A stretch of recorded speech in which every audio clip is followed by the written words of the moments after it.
everyone. I'm Nancy Cordes, live from the United Center in Chicago, and welcome to a special Democratic National Convention edition of America Decides. For the next 4 nights, Democrats will rally around the party's presidential pick, Vice President Kamala Harris. Tonight's theme is for the people, and we've been told that many of the speakers tonight will be paying tribute to President Joe Biden as he prepares to pass the torch to his vice president. Less than a month ago, the president was slated to close out the convention, but tonight he's set to deliver the keynote address on night 1 after he stepped aside from the presidential race at the urging of Democratic leaders. You see him there a few moments ago doing a walkthrough on stage. His wife, the First Lady, did the same. Biden is expected to tout tonight the things he and Harris have achieved together and contrast Harris's vision for the country with former President Trump's. To kick things off tonight, I am joined by 2 of the best in the business, Robert Costa and Ed O'Keefe, who are both here at the United Center as well. Ed is down on the floor. Ed, things are getting started. Set the scene for us. What should we expect tonight on night 1 of the convention, and what does the list of speakers tell us about what the party wants to convey? Nancy, great to be with you from the floor of the United Center. This is one of the largest arenas in the country, and it's going to hold about 4,000 Democratic delegates and their friends and donors tonight. We're going to hear from a series of speakers designed to begin drawing contrast and concern with what Donald Trump is out on the stump talking about, and then a sense of sort of the future of the party, and then, of course, a big tribute to President Biden and his family and his more than 5 decades of public service. You'll hear from people like the New York Congresswoman Alexandria Ocasio-Cortez, the Maryland Congressman Jamie Raskin, 2 of perhaps the more spirited members of the Democratic Party, at least on Capitol Hill, former Secretary of State and First Lady Hillary Rodham Clinton, the first Democrat to try taking on Donald Trump, will also speak tonight. And it'll be capped by a tribute to the president and his family, with a pretty stirring tribute, we're told. First Lady will speak. His daughter, Ashley Biden, will introduce him. And then the president is expected to speak not only a little bit about his legacy, but then literally and figuratively try to hand off the baton to Vice President Harris and set the Democratic Party forward into the 78 or so days remaining in this race. We're also going to hear from several governors tonight, lots of lawmakers, lots of union leaders. Bob, you and I have a bird's eye view up here. This room will be filled with thousands of Democratic delegates in a couple of hours. You spoke to President Biden recently. You interviewed him. His legacy is something he thinks about. How is he going to weave that into his speech tonight, and what does he want to achieve?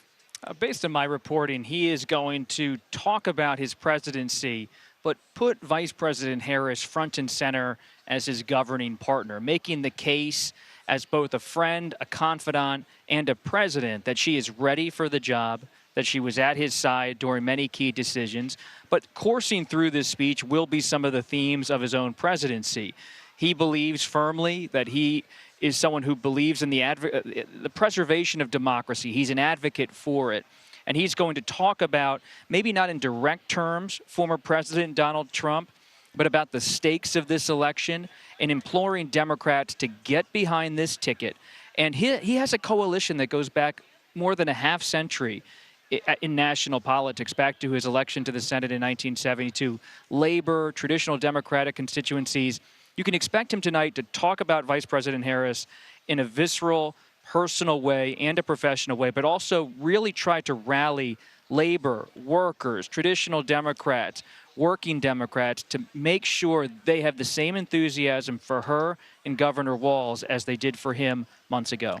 This is really going to be such an unusual and historic night because all of the delegates in this arena were chosen. They're all here because they were loyal to Joe Biden, who until last month was the nominee. But now he is passing the torch to his vice president.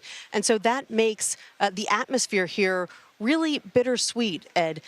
You spoke to one of the most well-known loyalists today. Tell us about what he said this night will be like.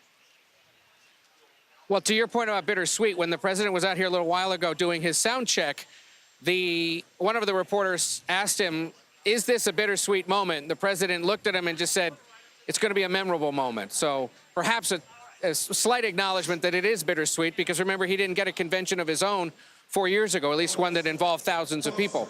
Earlier today, we spoke with the man who succeeded Biden in the Senate, Christopher Coons, one of his closest confidants on Capitol Hill, about this moment for the Biden family, for the Delaware Democratic Party that he's been a part of for so long, and whether or not this is exactly how it was supposed to end. Take a listen. How hard do you think it is for him to go out this way, knowing that this was all being organized for him originally? This was his choice. He always was clear-eyed that the most important thing he could do was to make sure that Donald Trump isn't reelected. In 2020, I'll remind you, we had a very different convention. It was virtual because we were in the middle of a terrible pandemic, a terrible economic near collapse, and then right before his inauguration, the assault on the Capitol, he became president. Kamala Harris became vice president in a really tough time. He's going to get to stand on the stage tonight and reflect on those last 4 years and just how much he's gotten done. Coons said that the Democratic Party of Delaware this morning at breakfast all gathered to sort of swap stories about Biden, his legacy, what he's meant to them, what he's meant to the country and to the party. We can expect some pretty emotional scenes from them down here on the floor later tonight when the president and first lady address the crowd. Nancy. Yeah, and White House officials insist the president is in a good mood and he's taking this all in stride. We'll get a chance to judge for ourselves when he speaks later tonight. Bob, I want to ask you about the Republicans, because initially President Trump said he was going to lay low over the last couple of weeks until this convention was over. He didn't want to counter-program. Now he's counter-programming like there's no tomorrow. He did an event in York, Pennsylvania today. He did an event in Wilkes-Barre, Pennsylvania over the weekend. Why the change in strategy? Well, they're sitting up straight right now inside of the Trump campaign, and they're bringing in new people like his former advisor, Corey Lewandowski, to give it more of a war room mentality, because they see the polls. They think it's a tight race. They think former President Trump is well positioned to win this race when you talk to the Trump high command. At the same time, they see Vice President Harris uniting the Democratic Party, doing well in battleground polls, and they want former President Trump out on the campaign trail, making sure his core voters are animated for him and participating. And one thing that's interesting, it's been brought back to me in conversations recently, how in August 2016, Trump seemed done against Secretary Clinton, who's speaking tonight at the convention here in Chicago. And many Trump people at the time thought the race was effectively over. He was able to focus in September and October of 2016 and ultimately win the White House. So they're looking now to focus as the fall approaches. Can Trump get a bit more of a message on the economy, a sharper attack on Vice President Harris? Can he make the border an issue more than ever? And that's going to be a challenge for him, because the Democrats, as every party does, get a bump out of every convention. But it is only August. I just spoke to Bill Daley at Manny's Deli, one of the great spots in Chicago, and he said this is a lifetime between now and November. Right. A month ago, we thought that Joe Biden would be the nominee. Robert Costa here with me, Ed O'Keefe on the floor. Thank you both so much. We'll be talking to you both in a little bit.